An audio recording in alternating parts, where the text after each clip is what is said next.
Hey guys, today we're doing another species spotlight.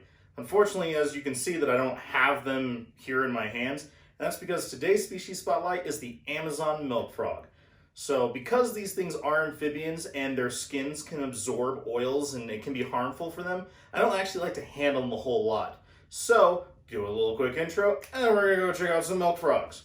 So, Amazon milk frogs. These guys might be my favorite species of tree frog, maybe amphibian in general, although they do have a really big thing for tiger salamanders too. But these guys are obviously, as their name says, from the Amazon, so South America and the rainforest and stuff like that. They are fairly nocturnal, but they do benefit from some UVB light. As far as tree frogs go, they have some pretty good size to them. You know, they can get, about like that and some pretty hefty weight. They're really, really cool little guys. They have these kind of cute personal little attitudes. Not like, like a Pac-Man frog or something like that that's going to try to take a chomp at you sometimes when you put your hand in there. But they just kind of have these like individual little attitudes, and they have kind of cool little expressions on their face. And I know there's a fair bit of anthropomorphizing going there when we say that, but I just think they're really cute. They're called milk frogs because what they do is on their pores of their skin, they will actually start to, when threatened, secrete this kind of milky, foul-tasting, somewhat caustic ooze from their sides and their skin. So if a predator comes along and tries to eat them, they'll get that, and hopefully they'll let the frog go. I just like them because they're fairly easy to take care of as far as amphibians go. I know there's quite a few that are pretty easy as far as the care goes, but I just feel like it's a little bit more, you need to be a little bit more extra attentive when it comes to a lot of amphibians than you do with a lot of, snakes and lizards. And that's honestly just my opinion. There's plenty of examples where that's not in fact the case.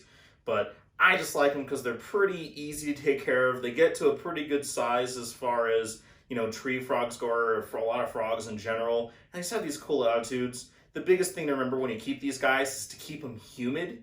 So, make sure you have whatever enclosure you decide to put them in, that you give them not only enough space for them to move around, but to maintain proper humidity. So if you keep them in a glass exoterra or something like that, you need to keep them very sprayed down. Maybe something to put on top to properly kind of cover up some of that ventilation so you can still provide, some airflow, because otherwise that leads to kind of stagnation. You don't want that.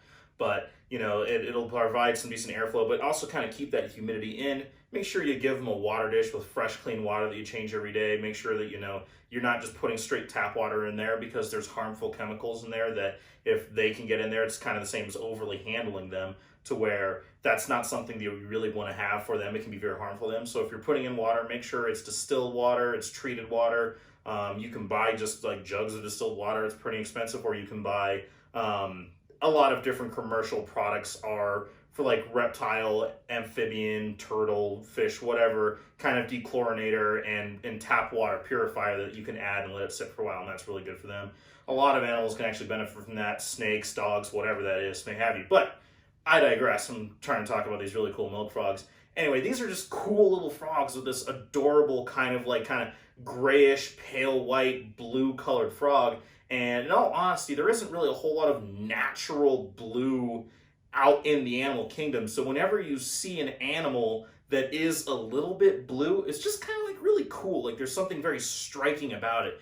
And even though they're kind of mellow as far as like the, oh my gosh, blue, it's not like a blue jay, but it's very subtle and mellow, and it's really cool. They're just adorable little guys.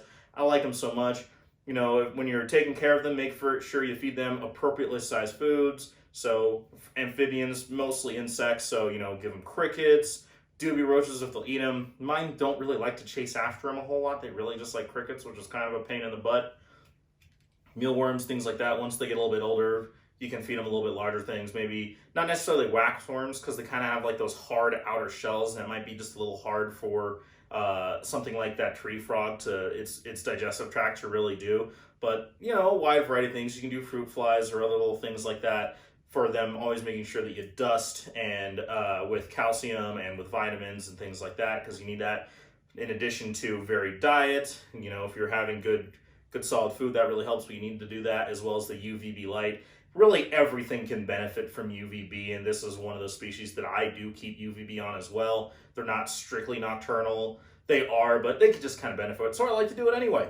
So hopefully you guys enjoyed this. I don't do a whole lot of these amphibian videos just because I don't have nearly as many as I do the other snakes and stuff, but I hope you guys enjoyed it. Hope you guys think these are super cool. If you have any questions, specific things about Amazon milk frogs, really anything else, I'll do my best to give you the best information I have that I know that I can relate to that I've had. Or if not, I can certainly refer to someone who I know for a fact would give you the best answer that you can have. Let me know down in the comments if you have anything like that, things you want to see in the future, ways that we can improve the channel. Please like and subscribe if you can. Hit that bell notifications, always appreciated. Helps YouTube see that I actually exist and we're perpetuating some good information for the reptile hobby. Hope you liked it, and I'll catch you next time. Have a good day.